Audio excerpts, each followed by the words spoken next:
अस्सलाम वालेकुम दोस्तों, कैसे हैं। इस वीडियो में मैं आपको बताऊंगा कि लाहौर शहर को लाहौर क्यों कहा जाता है, ये नाम कैसे पड़ा और इसके अलावा लाहौर शहर किन किन तरीक़ों से गुजरा है, कौन कौन से यहाँ पे लोग आए जिन्होंने इस शहर पे हुकूमतें की। दोस्तों, इस शहर की मुकम्मल तारीख़ मैं आप लोगों के साथ शेयर करने जा रहा हूँ। अगर वीडियो अच्छी लगे तो मेरे चैनल को ज़रूर सब्सक्राइब कीजिएगा। आइए चलते हैं वीडियो की तरफ। और पाकिस्तान का दूसरा बड़ा शहर और इंतज़ामी लिहाज से सूबा पंजाब का सूबाई दारुल हुकूमत है। पाकिस्तान में लाहौर एक तारीखी, तजारती और सकाफती मुकाम की हैसियत रखता है। लाहौर के मुतल्लक कहा जाता है कि इस शहर को पुराने ज़माने में लोपुर कहा जाता था, क्योंकि इसे लो ने आबाद किया था और इसके जुड़वे भाई कुश ने कसूर को आबाद किया था। लो और कुश दोनों भाई हिंदू देवता राम के बेटे थे, जिनका जिक्र हिंदू मजहबी किताब रामायण में तफसील से हुआ है। और इस शहर का पुराना नाम लोपुर मैनी लो का इलाका या शहर हुआ करता था। बाद में इसे लाहौर कहा जाने लगा। लाहौर दो अल्फाजों का मुरक्कब है, यानी लो और लाह, जिसका मतलब लो और आवर, जिसका मतलब किला है, यानी लाहौर का मतलब लो का किला है। इसके अलावा लाहौर के बारे में सबसे पहले चीन के बाशिंदे सोजो जैंग ने लिखा, जो हिंदुस्तान जाते हुए लाहौर से 630 ईस्वी में गुजरे। इस शहर की इब्तदाई तारीख के बारे में अवाम में मशहूर है कि रामचंद्र जी के बेटे लोहू या लो ने इस बस्ती की बुनियाद रखी। कदीम हिंदू पुराणों में लाहौर का नाम लोपुर यानी लो का शहर मिलता है। राजपूती दस्तावेज में भी इसे लो कोट यानी लो का किला के नाम से पुकारा गया है। 9वीं सदी ईस्वी के मशहूर स्याह अल-दरीसी ने इसे लाहौर के नाम से मौसूम किया। ये कदीम हवाला जात इस बात के गम्माज़ है कि अवाइल तारीख में ये शहर बहुत अहमियत का हासिल रहा है। दर हकीकत इसका दरिया के किनारे पर और एक ऐसे रास्ते पर जो सदियों से बैरूनी हमला आवरों की राह गुजर रहा है, वाक़या होना इसकी अहमियत का ज़ामिन रहा है। फ़तेह अल-बद्दान में दर्ज 664 ईस्वी के वाक़यात में लाहौर का जिक्र मिलता है, जिससे इसके अहम होने का सबूत मिलता है। 7वीं सदी में मुग़ल दौर की तकरीम तकरीबन 7वीं सदी ईस्वी के आखिरी दहाइयों में लाहौर एक गुज्जर चौहान बादशाह का पायातख्त था। फरिश्ता के मुताबिक सन 682 ईस्वी में करमान और पेशावर के मुस्लिम पठान कबाइल राजा पर हमलावर हुए। 5 माह तक लड़ाई जारी रही और बिलाखिर सालट रेंज के खखड़ राजपूतों के तावन से वो राजा इसके कुछ इलाके छीनने में कामयाब हो गया।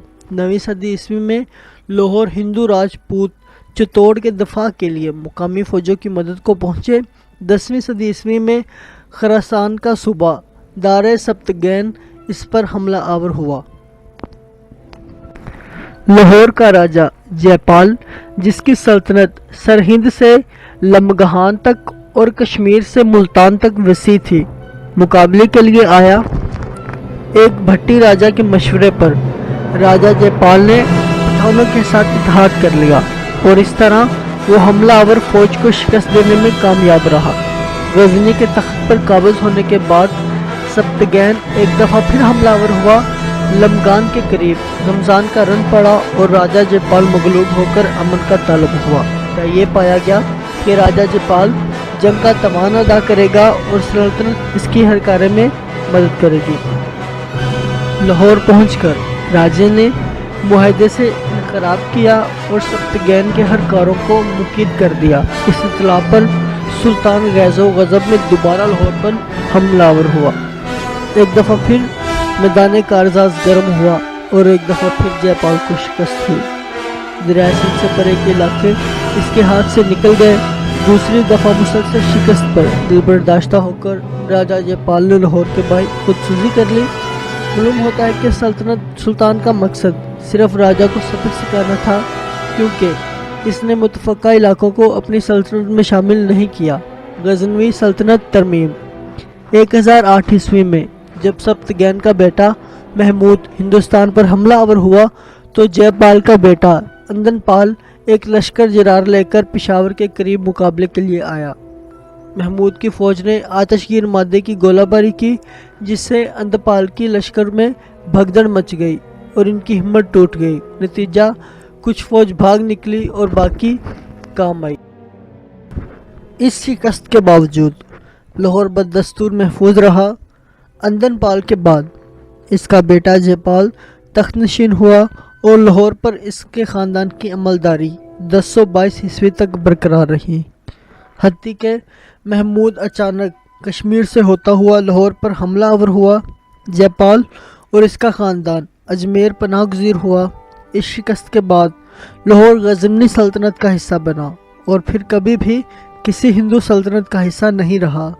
محمود کے پوتے مودود کے عہد حکومت میں راجپوتوں نے شہر کو واپس لینے کی چڑھائی کی، مگر 6 ماہ کے محاصرے کے بعد ناکام واپس ہوئے۔ لاہور پر قبضہ کرنے کے بعد محمود غزنوی نے اپنے پسندیدہ غلام ملک ایاز کو لاہور کا گورنر مقرر کیا، جس نے شہر کے گرد دیوار قائم کرنے کے ساتھ ساتھ قلعہ لاہور کی بھی بنیاد رکھی۔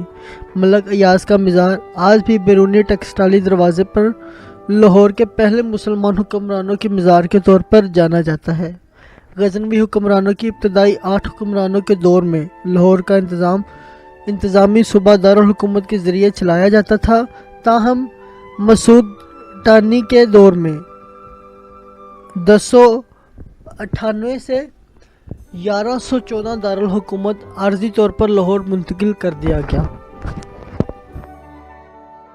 اس کے بعد غزنوی خاندان کے 12ویں تاجدار امیر خسرو کے دور میں لاہور ایک دفعہ پھر پایا تخت بنا دیا گیا اور اس کی یہ حیثیت 1186 میں غزنوی خاندان کے زوال تک برقرار رہی۔ غزنوی خاندان کے زوال کے بعد غوری خاندان اور خاندان غلامہ کے دور میں لاہور سلطنت کے خلاف سازشوں کا مرکز رہا۔ در حقیقت لاہور ہمیشہ پٹھانوں کے مقابلے میں مغل حکمرانوں کی حمایت کرتا تھا۔ 1241 عیسوی میں چنگیز خان کی فوجوں نے سلطان غیاث الدین بلبن کے بیٹے شہزادہ محمد کی فوج کو راوی کے کنارے شکست دی اور حضرت امیر خسرو کو گرفتار کیا۔ اس فتح کے بعد چنگیز خان کی فوج نے لاہور کو تاراج کر دیا۔ یہ تھا لاہور شہر کی تاریخ کا پارٹ 1۔ دوستو بہت جلد میں پارٹ 2 بھی آپ لوگوں سے شیئر کروں گا۔ اگر ویڈیو اچھی لگی ہے تو میرے چینل کو ضرور سبسکرائب کیجیے۔ ویڈیو دیکھنے کا بہت بہت شکریہ۔ اللہ حافظ۔